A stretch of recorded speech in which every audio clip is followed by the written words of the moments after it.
पिछले हफ्ते की नरमी के बाद चांदी की गिरावट आज भी बढ़ती जा रही है। अब 89,000 रुपए तक फिसलकर चांदी आ चुकी है। लेकिन अब इस हफ्ते चांदी की चाल क्या रहेगी?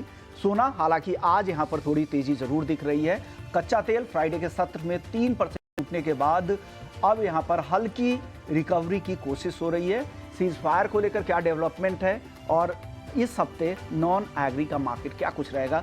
चलिए, मुनाफे की मंडी में आप सभी का बहुत बहुत स्वागत है। मैं हूं विश्व मोहन और हमारे साथ 3 मेहमान हैं जो आज आपको कमोडिटी मार्केट में रणनीति बनाने में मदद करने वाले हैं। दीपेन शाह हैं stevn.com से, बिटूपन मजूमदार है, टेक्निकल एनालिस्ट हैं, अनुज गुप्ता हैं HDFC सिक्योरिटीज से, और आगे सोयाबीन की ग्राउंड रिपोर्ट क्या है, वहाँ खेती को लेकर क्या हाल है, 3 राज्यों को लेकर सोपा की रिपोर्ट क्या कह रही है, वो भी हम बात करेंगे 11:45 पर, जहां सोपा के ईडी हमारे साथ होंगे। लेकिन शुरुआत होगी गोल्ड के साथ। 73,000 रुपए के ऊपर MCX पर सोना ट्रेड कर रहा है।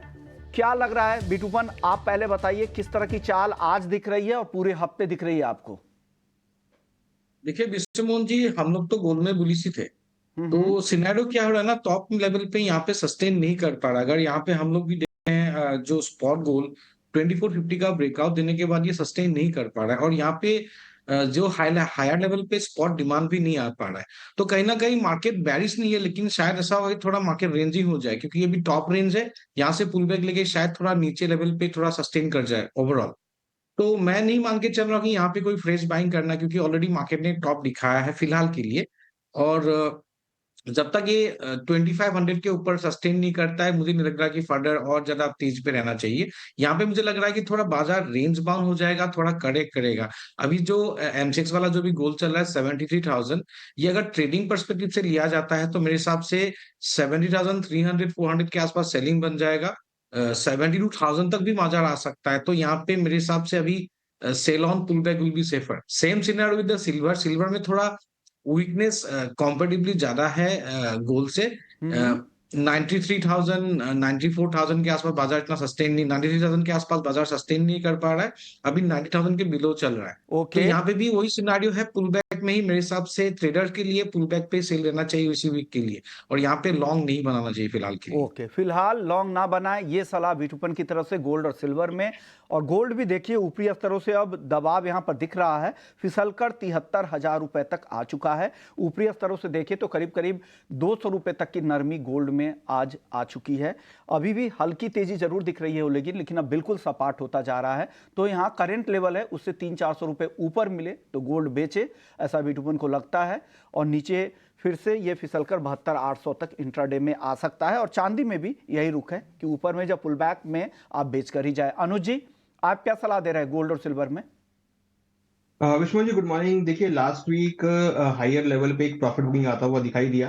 कहीं ना कहीं देखें तो गोल्ड ने अब $2,400 के आसपास एक अच्छा सपोर्ट बना लिया है। मुझे लगता है कि ये सपोर्ट मेंटेन रहेगा। कहीं ना कहीं देखें तो जिस तरीके से यूएस के अंदर एक पॉलिटिकल टर्मोइल देखने को मिल रहा है, पॉलिटिकल अनस्टेबिलिटी देखने को मिल रही है, उससे हम देख रहे हैं कि डॉलर इंडेक्स पर थोड़ा प्रेशर आता हुआ दिखाई दिया। तो मुझे लगता है कि बाय ऑन डिप्स की स्ट्रेटेजी गोल्ड में देखी जा सकती है। अगर हम इंट्राडे की बात करें तो करीबन 72,980 के आसपास खरीदारी करें इंट्राडे प्योरली। स्टॉप लॉस 72,800 पे लगाएं। टारगेट जो है 73,300 350 तक देखने को मिल सकता है। तो बहुत छोटी रेंज में ट्रेड देखा जा सकता है। हालांकि कल बजट है, तो मुझे लगता है कि वहां पर ही कुछ आपको डेवलपमेंट देखने को मिल सकते हैं। आज कोई यूएस में डेटा नहीं है, तो ज्यादा बड़ा मूवमेंट में एक्सपेक्ट नहीं कर रहा हूँ, बट हाँ, एक बाउंस बैक लोअर लेवल पे गोल्ड में इंट्राडे में देखने को मिल सकता है।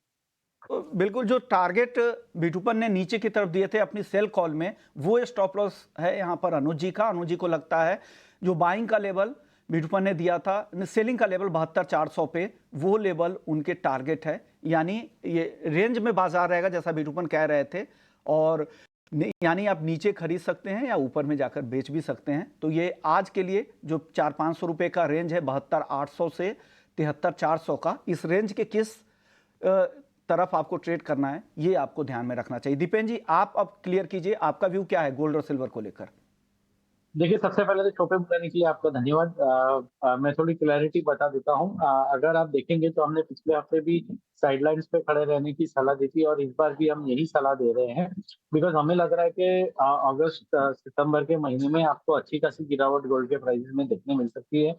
हम ये कंडीशनल सेल कॉल दे रहे हैं, जिसमें अगर समझिए कि 72,800 के नीचे प्राइसेस जाते हैं इंट्राडे में, 72,750 टू बी प्रिसाइज, तो ही हम शॉर्ट सेल की रिकमेंडेशन दे रहे हैं। और ये शॉर्ट सेल भी उन्हीं लोगों ने करना है जिसको शॉर्ट सेलिंग का एक्सपीरियंस हो, बिकॉज हम एक ट्रेंड चेंज यहाँ पे पकड़ने की कोशिश कर रहे हैं। अभी तक गोल्ड में मंदी के आसार नहीं आए हैं, ये प्रॉफिट बुकिंग है जिसमें प्राइसेस 70,000 से 68,000 तक जा सकते हैं।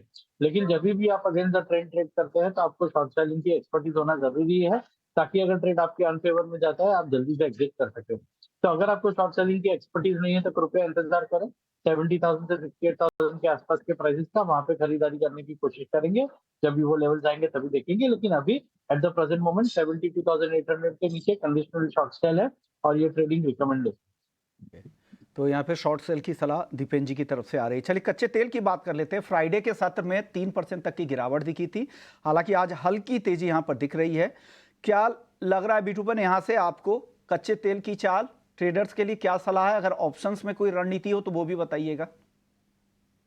देखिए क्रूड ऑयल में अभी देखिए जो सेलिंग आया था, जो बोल रहे कि पॉलिटिकल अनसर्टेनिटी, हाँ जो बाइडेन ने बताया कि he will not be contesting, और उनका कोई होमली स्टेट में भी उनका आजकल थोड़ा लूज अप हो रहा है उनका। तो फिलहाल देखिए क्रूड ऑयल में थोड़ा सा हाँ वो फैक्टर है, और शायद सीज फायर का भी है थोड़ा सा। लेकिन एक चीज देखिए, आज इंटरेस्ट रेट कट भी हुआ है चाइना में, और अभी भी स्टॉक्स पाइल जो यूएस के हैं अभी भी ऑन द डिक्लाइनिंग मोड में है, निगेटिव ही हो रहा है। तो मुझे लग रहा है कहीं ना कहीं क्रूड ऑयल में थोड़ा डिक्लाइन पे बाय करना चाहिए। 66.20 चल रहा है, 65.30 यहाँ पे एक सेलिंग आता है, जो 77-77.50 डॉलर बनता है नाइमेक्स में। तो वो लेवल मेरे हिसाब से बाइंग है, वहां पे बाय करना चाहिए, और टारगेट आपका 6650 6700 के आसपास बन सकता है। अगर मैं क्रूड ऑयल में ऑप्शन देखता हूँ तो ऑप्शन अभी देखिए 6500 जो इन द मनी लग रहा है फिलहाल के लिए, ये कॉल ऑप्शन आपका 242 फिलहाल के लिए बाजार में है। तो ये 190 180 के आसपास मिलता है, तो मेरे हिसाब से वहां पे लेके होल्ड करना चाहिए विद टारगेट ऑफ 300। तो यहाँ पे कोई भी डिक्लाइन आता है टिल 6530 6500, वहां पे मेरे हिसाब से बहुत सेफ बाइंग हो जाएगा, और मार्केट रिकवर कर सकता है 6700 तक। तो that is my clear strategy for today and for this week as well. पूरे हफ्ते के लिए भी यही स्ट्रेटजी है खरीदने की, और आज के लिए भी बिटकॉइन की यही स्ट्रेटजी है। यहाँ से करंट लेवल से कम 100 रुपए और नीचे भाव आने दे, फिर आप खरीदारी की पोजीशन यहाँ पर बनाएं। और ऊपर में बिटकॉइन को लगता है कि 6,650 रुपए तक जा सकता है कच्चा तेल, लेकिन स्टॉप लॉस भी बताए गए हैं, उसका भी ध्यान रखिएगा 6,450 का। अनुज जी, आप सहमत है या इस बार भी कॉन्ट्रा कॉल है? आप ऊपर की तरफ बेचना पसंद करेंगे? अपने लेवल्स भी क्लियर करें क्रूड में। बिल्कुल विश्वमोहन जी, मुझे लगता है कि क्योंकि लास्ट वीक 3% गिरा है, मुझे लगता है कि एक नेगेटिव ट्रेंड बनता हुआ दिखाई दिया है, तो मैं सडन राइज रिकमेंड करना पसंद करूंगा, क्योंकि प्राइस ओवरबॉट हुए थे और कहीं ना कहीं जो डिमांड साइकिल है वो उतना स्ट्रांग नहीं दिख रहा है। तो मुझे लगता है कि बिकवाली यहाँ पर आ सकती है। तो क्रूड में मुझे लगता है कि करीबन 6 या 680 के आसपास लेवल्स मिले तो बिकवाली का ट्रेड लें। स्टॉप लॉस करीबन 6,755 पे लगाएं, टारगेट 6,575 के आसपास तक देखने को मिल सकता है। वीकली पर्सपेक्टिव भी मुझे लगता है कि थोड़ा वीक हो सकता है, और नीचे करीबन 6,480 6,360 तक के लेवल देखने को मिल सकते हैं, तो वहां भी बिकवाली ट्रेड बना के चल सकते हैं। ऑप्शंस के थ्रू अगर जाएं तो हमें लगता है कि 6,400 का जो पुट ऑप्शन है उसमें खरीदारी का ट्रेड बना सकते हैं, करीबन 92 के आसपास है। मुझे लगता है कि इसमें आपको 120 130 तक के लेवल देखने को मिल सकते हैं। तो क्रूड मुझे लगता है कि इस वीक थोड़ा सा एक प्रॉफिट बुकिंग के जोन में आ सकता है और एक रेंज बाउंड मोमेंटम रह सकता है। तो बिकवाली की सलाह रहेगी हायर लेवल्स पे। हायर लेवल पे बिकवाली की सलाह। 6,650 बाइंग कॉल में टारगेट था बिटकॉइन का। अनुज जी कह रहे हैं कि उसके ऊपर जब आए भाव 6,680, उस बाई कॉल के टारगेट के ऊपर आने पे अनुज जी की बेचने की सलाह है 6,680 की, और नीचे कच्चा तेल 6,575 तक आ सकता है। लेकिन बिटकॉइन कह रहे हैं कि उसके भी नीचे आए तब आप एंट्री करें, 6,530 तक आने दे क्रूड को, फिर आप खरीदारी की सलाह यहां पर बनाएं। आप बताइए दीपेन जी, आपकी राय क्रूड पर। जी देखिए, मैं ये असमंजस सा समझ रहा हूँ, बिकॉज क्रूड के प्राइसेस काफी समय से एक रेंज में चल रहे हैं। नीचे में अगर आप देखेंगे तो 6,650 और ऊपर में 6,850। एक बार हमें लग रहा था मोमेंटम था 7,000 के आसपास क्रॉस करेगा, तो वहां पे क्रॉस करने के बाद फिर से नीचे आके 6,550 के आसपास रुके हुए हैं। लेकिन प्रेशर थोड़ा सा डाउनवर्ड ही लग रहा है। हम फिर से इंतजार करेंगे 6,550 का। अगर वो ब्रेक होता है, ट्रिगर मिलता है शॉर्ट सेलिंग का, तो जो स्विंग हाई होगा वो स्टॉप लॉस होगा और उसके नीचे आप शॉर्ट सेल करके चल सकते हैं। और अगेन क्योंकि गोल्ड के जैसा आप अगेन द ट्रेंड काम करने की कोशिश करें तो स्ट्रिक्ट स्टॉप लॉसेस रखें और क्रूड ऑयल मिनी कॉन्ट्रैक्ट्स में सेलिंग करने की कोशिश करें। वहां पे आपका रिस्क भी आपके रिस्क प्रोफाइल के हिसाब से आप मैच कर सकते हैं। क्रूड मिनी बेचने की सलाह, शॉर्ट सेल की सलाह दीपेन जी की तरफ से। नेचुरल गैस आज 2% की तेजी है, लोअर लेवल पे यहाँ पे खरीदारी आ रही है। काफ़ी बड़ी गिरावट के बाद यहाँ पर अब रिकवरी की कोशिश हो रही है। विटपन, आप अब क्या सलाह दे रहे हैं? 180 रुपए के ऊपर क्या करना चाहिए नेचुरल गैस में? सर हम लोग का तो टारगेट आ गया था जब नेचुरल गैस 218 220 था, हमने ही बताया था कि हम लोगों ने डिस्कस किया था कि 180 के आसपास आएगा। लेकिन अभी फिलहाल बाजार शायद बहुत शार्प रिकवरी नहीं लग रहा है। हो सकता है 185 186 के आसपास बाजार जा सकता है, लेकिन वहां पे शायद थोड़ा सा मॉडरेट सेलिंग आएगा। 190 मेरे हिसाब से अगर स्टॉप लॉस मान के 185 186 के आसपास मेरे हिसाब से सेलिंग होगा विथ टारगेट ऑफ 177 178। ओके, तो आपको फिर से लगता है कि और दबाव बनेगा, लेकिन यहाँ पे ना बचे, पुल बैक पे बेचने की सलाह है। स्टॉप लॉस क्या बताया आपने नेचुरल गैस में अगर सेल करना है तो? 190 के ऊपर बेटर होगा। ओके, 190 190 के ऊपर। अनुज जी, आपकी सलाह एनजी पर? देखिए, नेचुरल गैस अगर आप देखेंगे तो कहीं ना कहीं हमने लास्ट वीक इसमें जो इसकी इन्वेंट्री थी उसमें काफी बड़ा ड्रॉडाउन देखा था, जिससे प्राइसेस को सपोर्ट मिला था। हमने देखा था कि करीबन 170 के आसपास से मार्केट में एक रिकवरी भी देखने को मिला था। तो मुझे लगता है कि नेचुरल गैस में क्योंकि ओवर सोल्ड जोन में ये स्टॉक आ गया है, तो ये यहाँ पर खरीदारी करना चाहिए। 175 के आसपास लेवल्स मिले 170 से लेकर 175 के बीच में, तो खरीदारी करें। 166 80 का स्टॉप लॉस लगाएं। टारगेट ऊपर में 188 से लेकर 195 तक आ सकते हैं। तो मुझे लगता है कि नेचुरल गैस क्योंकि ओवरसोल्ड जोन में है, तो यहाँ पर मुझे लगता है कि बिकवाली से दूर रहना चाहिए और खरीदारी का ट्रेड बनाना चाहिए। आगे चलकर हम देखेंगे कि विंटर डिमांड भी आएगी, तो प्राइसेस काफी लोअर लेवल पर है, जो कि मुझे लगता है कि एक एक्यूमुलेशन का जोन हो सकता है। तो यहाँ पे खरीदारी की सलाह रहेगी। तो लग रहा है कि बहुत यहाँ पे बिकवाली आ चुकी है, तो 5-10 रुपए की गिरावट और आने दे, फिर खरीदारी करें। लेकिन बिटूपन को लगता है कि यहाँ पे और थोड़ी तेजी आने के बाद बेच कर जाएं। चलिए हैं बेस मेटल्स की। बेस मेटल्स में कॉपर, एल्युमिनियम देखिए कमजोर दिख रहा है, जिंक में हल्की तेजी यहाँ पर दिख रही है। दीपेन जी बताइए, मेटल्स में क्या पसंद है आपको? अभी खरीदारी के लिए कुछ पसंद नहीं है। हम एक्सपेक्ट कर रहे थे कि कॉपर 812 810 पर हो सकता है, लेकिन थोड़ी वीकनेस और भी दिख रही है और कॉपर अभी 785 786 के आसपास आ सकता है। जिंक 258 के पास आ सकता है। और हम एक्सपेक्ट करें कि एल्यूमिनियम अगर आपको 222 223 के आसपास जो लेवल्स है वहां पे सस्टेन नहीं किया है, तो वो भी एक इश्यू हो रहा है। तो वेट करते हैं थोड़ा सा बेस मेटल्स में। एक बार जो 222 का स्ट्रॉन्ग सपोर्ट एल्यूमिनियम में भी ब्रेक कर दिया है, तो थोड़ा वेट करते हैं। शॉर्ट सेलिंग के लिए थोड़ा ओवरसोल्ड है मार्केट, एक स्टेबिलिटी आने का इंतजार करते हैं और उसी के बाद खरीदारी करने की कोशिश करें। यानी फिलहाल अभी नो ट्रेड आपकी सलाह दे रहे हैं। आपको लग रहा है कि थोड़ी वीकनेस आ सकती है, थोड़ी मार्केट में स्थिरता आने दे, फिर नई खरीदारी पे आप विचार करेंगे। आप बताइए बिटूपन, आपकी पसंद बेस मेटल्स में? नहीं, दीपक जी ने सही बताया कि मार्केट में वीकनेस है बेस मेटल में। कॉपर भी अभी थोड़ा वीक ही है फिलहाल की, लेकिन शायद ये पॉसिबल जो 810 812 का रेंज उन्होंने भी बताया था कि मुझे लग रहा है ये रेंज से प्रोबब्ली एक बाउंस बैक हो सकता है। और ये बाउंस बैक मुझे लग रहा है 823 के आसपास पॉसिबल, 823 825 तक पॉसिबल है। थोड़ा रिस्क ट्रेड है, लेकिन यहाँ पे 807 के आसपास स्टॉप लॉस लगा के 812 के आसपास मेरे हिसाब से कॉपर बाय कर सकते हैं। लेकिन स्टॉप लॉस काफी इंपॉर्टेंट होगा, क्योंकि 805 807 स्ट्रॉन्ग सपोर्ट जोन होगा। तो यहाँ पे बाय कर सकते हैं on a decline to 812, target 822 823।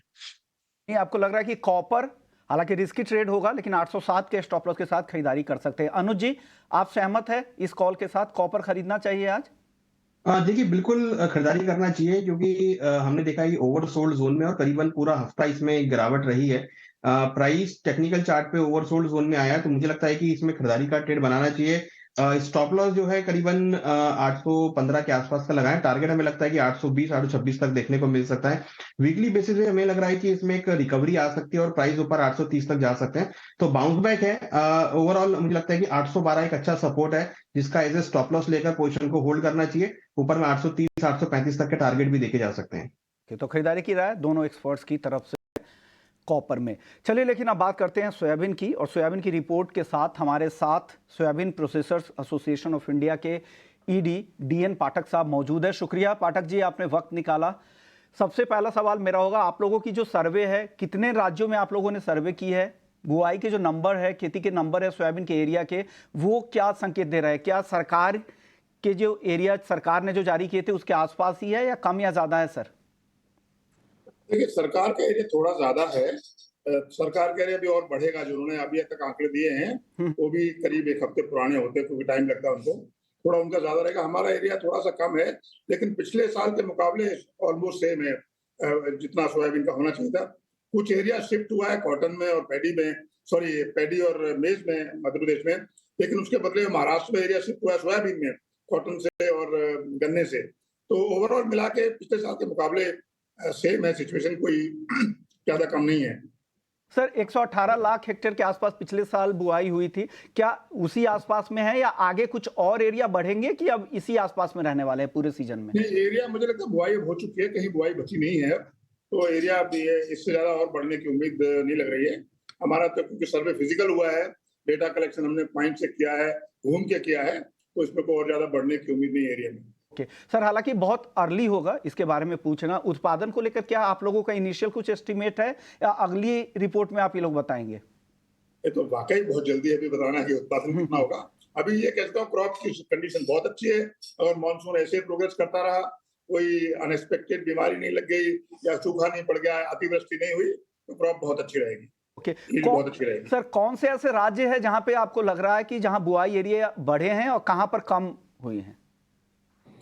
देखिए बड़ा महाराष्ट्र में बड़ा है, क्योंकि मेजर देखिए 3 ही राज्य हैं, महाराष्ट्र, मध्य प्रदेश और राजस्थान। मध्य प्रदेश में एरिया ऑलमोस्ट सेम, थोड़ा सा घटा है। महाराष्ट्र में 4.5% बढ़ा है। बाकी छोटे छोटे राज्य हैं, वहाँ किसी में बहुत कम हुआ है, जैसे कर्नाटक में बढ़ा है, तेलंगाना में कम हुआ है, गुजरात में कम हुआ है। तो ओवरऑल सिचुएशन मैंने आपको बता दी है, लेकिन जो 3 बड़े राज्य हैं उसमें 90% एरिया होता है, तो बाकी राज्यों का कोई ज्यादा उससे फर्क नहीं पड़ता ओवरऑल एरिया पे। सर अगली रिपोर्ट कब आएगी और उस रिपोर्ट में क्या खास होगा ताकि लोग इंतजार करें आपकी रिपोर्ट का? अगली रिपोर्ट 1 महीने बाद आएगी और उसमें क्रॉप हेल्थ के बारे में पूरा डिटेल होगा, किस एरिया में, किस राज्य, किस क्षेत्र में क्रॉप हेल्थ कैसी है, और उसमें कुछ अनुमान कुछ लगा सकते हैं कि क्रॉप कितने % अच्छी है, कितने % खराब है, कहाँ डैमेज की उम्मीद है, तो उससे थोड़ा अनुमान लगाया जा सकता है। यानी 1 महीने बाद अगली रिपोर्ट आएगी। पाठक सर, अब कल बजट पेश होने वाला है, आप लोगों की भी कुछ डिमांड रही होगी, 30-40 सेकंड में आप बता दीजिए आप लोगों ने क्या डिमांड रखी हो, क्या उम्मीद कर रहे हैं? देखिए उम्मीद तो पता नहीं हम लोग क्या क्या करते हैं, लेकिन हमने जो डिमांड रखी वो ये है कि एक तो तेल पे ड्यूटी तुरंत बढ़नी चाहिए, स्थिति बहुत खराब है। तेल की कीमतें इतनी गिर चुकी हैं, लेकिन सरकार अभी भी इन्फ्लेशन के चक्कर में ड्यूटी नहीं लगा रही है, और इससे क्या है, सारे ऑयल चीज जो एमएसपी से नीचे बिक रहे हैं। एक हमारी बड़ी डिमांड ये है कि साहब अब बहुत हो गया, अब तेल की ड्यूटी बढ़ाइए और किसान को थोड़ी राहत दीजिए, इंडस्ट्री को राहत दीजिए। नंबर दूसरी डिमांड हमने बोला है कि जैसे एमएसपी से नीचे बिक रहा है सोयाबीन, तो इस पे सबसे अच्छा तरीका किसान की मदद करने का ये है कि अब भावांतर प्राइस डिफरेंस रिएम्बर्समेंट सिस्टम जो है, उसको जो मध्य प्रदेश में शुरू किया था, उसको नेशनल लेवल पे चालू किया जाए। तो जितना भाव किसान को कम मिल रहा है मार्केट से, उतना सरकार उसको डायरेक्ट रिएम्बर्स कर दे, उसमें बीच में किसी का लेना देना नहीं है, किसान को पूरा एमएसपी मिल जाएगा, हमें जो मार्केट रेट है उस पर माल मिल जाएगा, हम आगे अपना एक्सपोर्ट और प्रोसेसिंग कर सकते हैं। तो ये सबके लिए विन विन सिचुएशन है। एक हमने बोला कि एक्सपोर्ट पे थोड़ा इंसेंटिव की जरूरत है, हमारी प्राइसेस ज्यादा रहती हैं, हमारी रॉ मटेरियल की प्राइस ज्यादा है, तो हम कम्पीट नहीं कर पाते हैं। एक है रेमिशन of taxes and duties on export products, जो कि सरकार की एक स्कीम है, क्योंकि एक्सपोर्ट हम टैक्स एक्सपोर्ट नहीं कर सकते, तो हमने बोला कि जितना हमारा टैक्स में और लेवी जो पैसा जाता है सरकार को, वो कम से कम हमें वापस मिल जाए, जो कि सरकार की एक स्कीम है ऐसी। तो उसमें करीब 8 से 9% पैसा लगता है सोयाबीन उगा के मीट भेजने में, जो कि ड्यूटी और टैक्सेस में आता है, जैसे मंडी टैक्स है, बिजली पे टैक्स है, डीजल पे टैक्स है। ये अगर वापस मिल जाए तो एक्सपोर्ट कर सकते हैं। सरकार ने भी क्या आधा % दे रखा है, जो कि बड़ा हास्यास्पद लगता है कि आधा % कैसे कैलकुलेट किया। अगर 8% लगता है तो कुछ रीजनेबल फिगर अगर मिले तो एक्सपोर्ट हो गया। ये हमारी 3 बड़ी डिमांड है। क्या पाठक जी, आपने वक्त निकाला, फटाफट से बजट से रिलेटेड भी डिमांड रखी, अपनी रिपोर्ट भी हमारे दर्शकों के सामने पेश की। चलिए आगे बढ़ते हैं, कुछ और एग्री कमोडिटी पर फटाफट से राय ले लेते हैं। आज हल्दी काफी तेज नजर आ रही है, दीपेन जी छोटा जवाब दीजिएगा, क्या लग रहा है ये तेजी बढ़ने वाली है क्या? 16,500 तक हल्दी जा चुकी है अब। जी 16,500 16,600 तक लग रहा था, बाउंस बैक आई है, लेकिन हम फिर भी थोड़े अभी असमंजस में हैं। ये बाउंस बैक ही लग रहा है, इसमें रिटेल ट्रेडर्स को दूर रहना चाहिए, बिकॉज 15,000 ब्रेक होगा तो और भी 13,000 के आसपास के प्राइसेस आ सकते हैं, तो थोड़ा दूर रहने की सलाह। एग्री पर आपकी राय क्या है, टॉप ट्रेड क्या है आज के लिए?